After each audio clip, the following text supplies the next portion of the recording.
अच्छा, हमारे बीच मेरठ से जो मेरठ की रेडियो जॉकी हैं, आरजे हैं, काफ़ी कई सालों से यहाँ पे शोज कर रही हैं, वही मौजूद है। तो मैं एक बार जोरदार तालियों के बीच मैं स्वागत करता हूँ।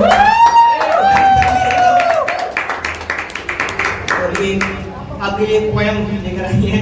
मैं एक बार आप अपने बारे में बता दीजिए उसके बाद। आप तो ही बोल रहे थे कि मैं रेडियो जॉकी परफॉर्मेंस नहीं पता आपका। हम रेडियो जॉकी कहीं पे भी अपना नाम लिखवा देते हैं। वेरी गुड इवनिंग सभी को। और मैं मेरठ के रेडियो स्टेशन है रेडियो मेरठ, वहीं पे आरजे हूँ। रात के 8 बजे से 10 बजे तक मेरा प्रोग्राम आता है, जिसमें मैं शायरी भी अर्ज करती हूँ, बाकी सबकी भी और खुद की भी।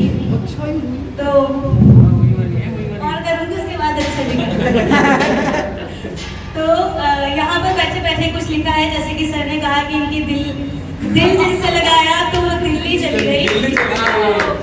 मैं कहना चाहूंगी सर के, उसका जो भी नाम हो, रानी या मंगला, उसका जो भी नाम हो, रानी या मंगला, अब तो आपके पास खूब सारे पैसे हैं, दिला दो बेंगलोर में बंगला।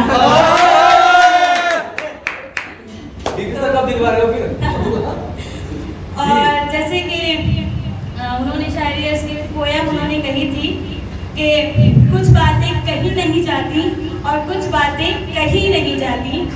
तो मैंने इस पे लिखा है कि कब तक बस बातों से काम चलाऊं मैं, कब तक बस बातों से काम चलाऊं मैं, मौसम है सुहाना अभी जाओ, अब तो ये दूरी सही नहीं जाती। तो मैंने कुछ लाइन्स लिखी थी। ब्रेकअप हो गया था और जिसका नाम मतलब जिसकी वजह से हुआ था उसका नाम था काजल। तो मैंने लिखा था कि मान लेती थी मैं उसकी हर बात, वो चला गया, पहले मानती थी कि मान लेती थी मैं उसकी हर बात बिना कुछ कहे ही, क्योंकि जानती थी कि उसे मना ही पसंद नहीं थी। मान लेती थी मैं उसकी हर बात बिना कुछ कहे ही, क्योंकि जानती थी कि उसे मना ही पसंद नहीं थी। करता था वो अपनी मनमर्जी, वो जानता था कभी दूर नहीं जा पाऊंगी उससे, क्योंकि मुझे उससे जुदाई पसंद नहीं थी। आगे की लाइन है कि आप कुछ ऐसे ही सेम किस्सा अब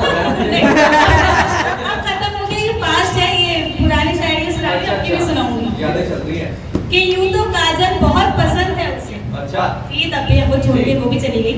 कि यूं तो काजल बहुत पसंद थी उसे, लेकिन बस मेरी ही आंखों में स्याही पसंद नहीं। उसे हमेशा लगता था कि मेरा नाम उसके साथ जुड़ेगा तो होगी उसकी बदनामी। अच्छा। उसे हमेशा लगता था कि मेरा नाम उसके साथ जुड़ेगा तो होगी उसकी बदनामी, इसलिए मैं ही हो गई उससे अलग, क्योंकि उसे रुसवाई पसंद है। बदनामी होता है। तो और फिर वो जब चला गया, फिर वापस आने की कोशिश की, तो ये लाइन्स थी कुछ, थोड़ा सा वक्त ज्यादा नहीं आया, थोड़ा ज्यादा। चले जाओ ना, क्यों चले आते हो हर रात मेरी आंखों में मेरे ख्वाबों के साथ। चले जाओ ना, क्यों चले आते हो हर रात मेरी आंखों में मेरे ख्वाबों के साथ, क्यों दिन होते ही मेरे जहन में घूमते रहते हो अपनी यादों के साथ। काट लूंगी ना तुम्हारे बिना मैं ये जिंदगी, काट लूंगी ना तुम्हारे बिना मैं ये जिंदगी, छुपा ही लूंगी अपना दर्द अपने जज्बातों के साथ। प्लीज चले जाओ ना, क्यों हर लम्हा मुझ में शामिल हो रहे हो, क्यों हर लम्हा मुझ में शामिल हो रहे हो तुम, क्या मैं तुम्हें अब भी अपने पास रखना चाहती हूँ इन अल्फाजों के साथ, प्लीज चले जाओ ना। तो मैम आप शो लेवल का बना रहे हो शो में? इंस्टाग्राम हो गया। उसके जाने के बाद फिर किसी एक मतलब कोई था नहीं, बट एक इंस्पिरेशन हो जाती है कि हम किसी को अपना इंस्पिरेशन बना लेते हैं और उस पर लिखते हैं। तो मैंने ऐसे ही कुछ लिखा था किसी के लिए। कभी प्यार हो जाता है, कभी इंस्टाग्राम हो जाता है, कुछ भी हो सकता है, लेकिन जब मिलता है तो बहुत अच्छा मिलता है, मिल गया। तो ऐसे ही किसी पे मैंने लिखा था कि प्यार मोहब्बत इश्क के अफसाने, प्यार मोहब्बत इश्क के अफसाने मेरी जिंदगी से कहाँ चले गए थे ना जाने। जब वो मिला तो लगा बाकी है अभी कुछ और उल्फत के फसाने। बोलता कम है मगर चेहरे पढ़ने जानता है। ऐसे कोई मिला नहीं था तक ये तो, लेकिन लिखा कि बोलता कम है मगर चेहरे पढ़ना जानता है वो, खुशबू पसंद है उसे, अब मेरे इत्र की महक भी पहचानता है वो। यूं तो कुछ ही वक्त गुजरा है हमें मिले हुए, लेकिन दिल करता है कि मेरे अलावा उसे हवा भी न चले। बेशक सारी दुनिया के मुकाबले एकदम सीधा साधा थोड़ा बुद्धू है वो, और स्वैग से उसे पुकारूं तो मिस्टर फुद्दू है। तो उसके आगे भी है कि कभी कर लेता है किसी बात पर खफा, कभी कभी बहुत हंसाता है वो, काम के बीच भी निकालता है वक्त, बहुत जतन करके इश्क फरमाता है वो। यूं तो हम सांवले ही पसंद है उसे, मगर कभी कभी गोरे रंग पे अपने इतराता है। कम बोलने की आदत है तो देता नहीं जवाब, बस मेरी ऊल जलूल बातों पर शर्मा जाता है। कोशिश रहती है हमेशा खुश रखूं उसे, लेकिन जब भीड़ में भी महसूस करता है तन्हाई के लम्हे, तो खुद को तारों के बीच अकेला जान के जाता है। तो ये ऐसे ही एक और जो मैंने परसों ही लिखी है। जब बात करने के लिए कुछ नहीं होता तो खामोशी आ जाती है बीच में, तो उसी पे लिखा है कि सुनो, जब हो जाती हूँ मैं चुप, तब मेरी खामोशी तुम सुन लिया करो ना। कभी कभी नहीं मिल पाते अल्फाज मुझे मेरे जज्बात बताने को, तब तुम ही कुछ अपने एहसास बयां कर लिया करो ना।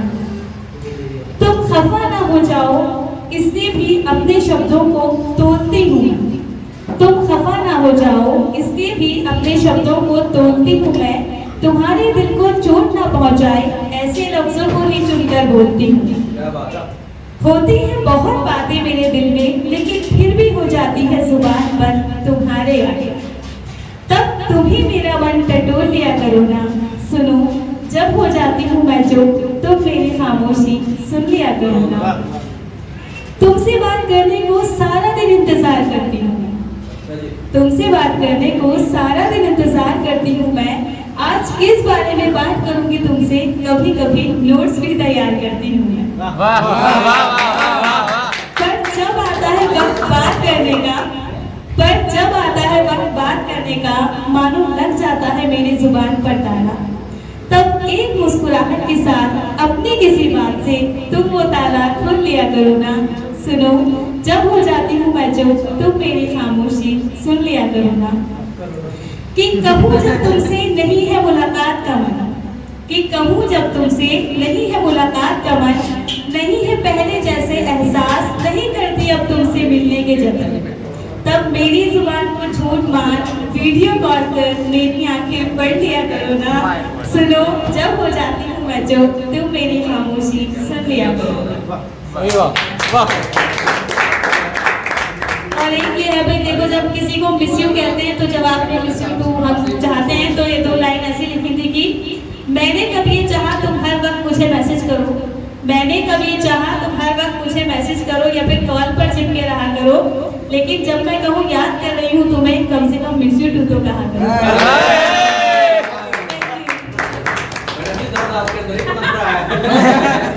बात इतनी सी है कि यहाँ ऐसा कोई इंसान नहीं है जो उस गली से ना गुजरा हो। यहाँ सब गुजरे हैं उस गली से, और कहीं ना कहीं उस गली में जब निकलते हैं ना उस गली से तो दर्द लेके निकलते हैं। एक बार जोरदार ताली मैम के लिए।